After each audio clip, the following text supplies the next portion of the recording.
Welcome back to my garden here in Perth, Australia. It's the end of winter, and in between downpours of rain, the garden has been flourishing and coming to life. My mum has been over from New Zealand to visit, so of course we had to do a few gardening projects. Join me in the garden as we catch a few breaks in the weather to somehow squeeze in more fruit trees into the front yard, restart the worm farms, as well as take the first step in an exciting new project, the verge garden. I've been eyeing up the spot for a while now, and I think I mentioned it on one of my last videos, so now was the time. The seed grown papaya had to go, so I'm going to relocate this to another spot. I grew this from a seed, so it's no real loss if it doesn't survive. I've already cut the top off with the weed eater and it's still thriving, so we'll see how it goes.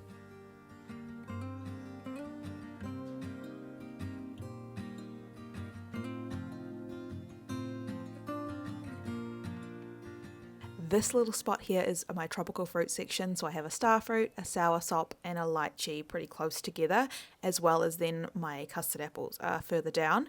So I'm going to be planting an Aprium here, and that is going to give some more sun protection in the summertime with having leaves, and then letting some of that light in the winter. And Mum just walking around with two left gloves, so we did a bit of a swap over. I've been super excited about this Aprium. It's the cotton candy, so it's a hybrid cross with a plum, but it's mainly apricot. I think it's like 75% apricot, and it's a white apricot, and apparently super sweet and delicious. So I've never tried it, but I'm really excited to. I've had this Aprium for a little while now sitting around in the bag, so I really wanted to get this in the ground rather than just potting it up, because I am trying to decrease my potted fruit trees and try and get everything in the ground. Have you tried a cotton candy Aprium, or are you growing one? I would love to know. I've watched as many videos as I could find on it. And if you think this garden looks wild now, in a few months it's going to be absolutely crowded as things start to grow, with all of the cannas are going to start getting up around chest height and offering a lot more shade and protection, because that is it now. We need to try and get as much things growing for shade as possible before summer hits. And these hardy mulch plants are going to be the powerhouse that get me through the summer.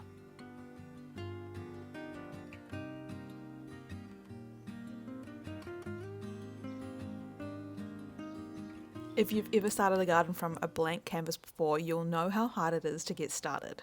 There are a lot of regulations involved in this, so make sure you check out your local council, because they'll all be different no matter where you live, on what you can plant in the verge, because it's not your land. So I've done all of this, and there's actually some easy ways that you can find out the plans and know where the water is and power, so do all of that research first before you start digging. My plan here is just to start small and build on it, but just get something started. I'm just digging a trench, and I'm going to plant as many of my hardy mulch plants as I can by just repopulating them from other areas of my garden, as well as the seeds that I've saved for my pigeon pea. This row of plants is not only going to provide some shade and protection for future extensions of this garden, it's also going to provide me with a lot more mulch, chop and drop, to feed my fruit trees, because at this point I have way too many fruit trees and not enough food to feed them. So I need to really start getting creative, growing more green material and food to feed my garden. And this space is just wasted bare land, so I want to utilize it and do what I can.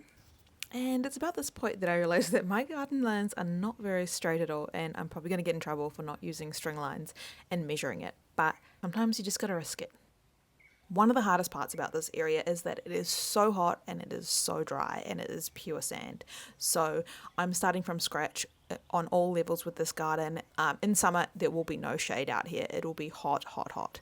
So basically what I'm doing is I'm just going to start getting a new garden established with those hardy crops to offer some shade, get some roots in the ground, start building up soil with the mulch and the chop and drop. I'm planting nitrogen fixes, which are my pigeon pea and my canna, as well as any other seeds that I can find that I think would grow. I'm going to pop those in as well.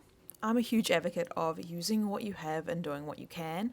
So harvesting seeds from my garden, repopulating, and just starting small rather than getting a bobcat, digging the whole thing up. I mean, that would be amazing, but we can't always do that. So I'm just taking it one little piece at a time, and by doing that as well, I give myself options. I don't have to get it all right from the start. So I like to have projects on the go, things that I can develop on, that I can build on, and I can learn from. This garden is going to continuously develop and grow just like the rest of my gardens have. And now that that huge step has been started, I am moving on to squeeze another fruit tree in the garden, this time in my driveway patch. So I'm adding in a dwarf apricot. I already have one apricot, the fireball, in this garden, and I'm now adding in the boleta, which funnily enough I already had planted in the front garden quite a few years ago when I had nothing else and it was too hot.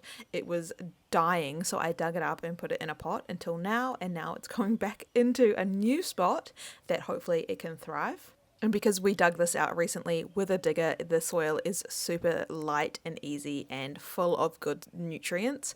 But as I dig down, you can see my natural soil, that pure white sand. Apricots are something that I've become really interested in growing. They are quite different to other stone fruit, and there's going to be a big learning curve in terms of pruning them, keeping them healthy, and harvesting the fruit. So I'm up for the challenge. I'm also wanting to grow some of my own, so I've got a few started from seed, and I'm excited to see how that experiment goes. I actually have one that's quite a decent size now from this tree now that I'm planting. I harvested the fruit and planted the seed, and I would love to develop my own apricot variety that is different from everything else. And because I can't keep anything normal, this apricot tree already has a graft on it. I grafted I think it was a rival or a Patterson apricot last season, so we'll see what happens with that.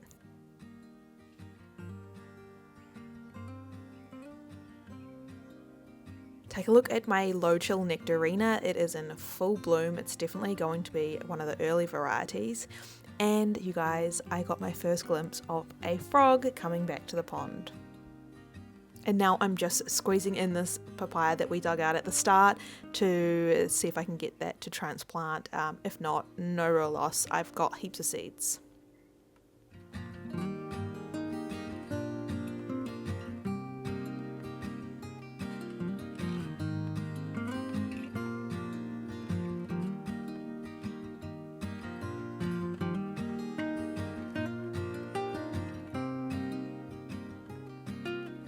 I'm embarrassed to say, but I neglected my worm farms, and so they need a full reset. To start with, I'm giving them a good hose down clean, getting rid of any of the old dirt and the spiders that have taken up home. I did have one tray that was semi-active, so I've kept that, and the other one I'm starting from scratch. So I'm just building some bedding and some food for them using some of the mulch that I've got. It's also got chicken manure in it, but dampening it down with some rainwater, which we have plenty of at the moment, and some egg cartons. Oh, there's a hole. My bucket has a hole. It's a great bucket. So I did get a set of worms so they can speed up the process and get these worm farms established quickly. I'm also going to be adding in some veggie scraps and other bits and pieces as I go. So they have plenty of food, they have some bedding and some warmth and places to lay their eggs, so that I can start producing some worm castings to feed my hungry gardens.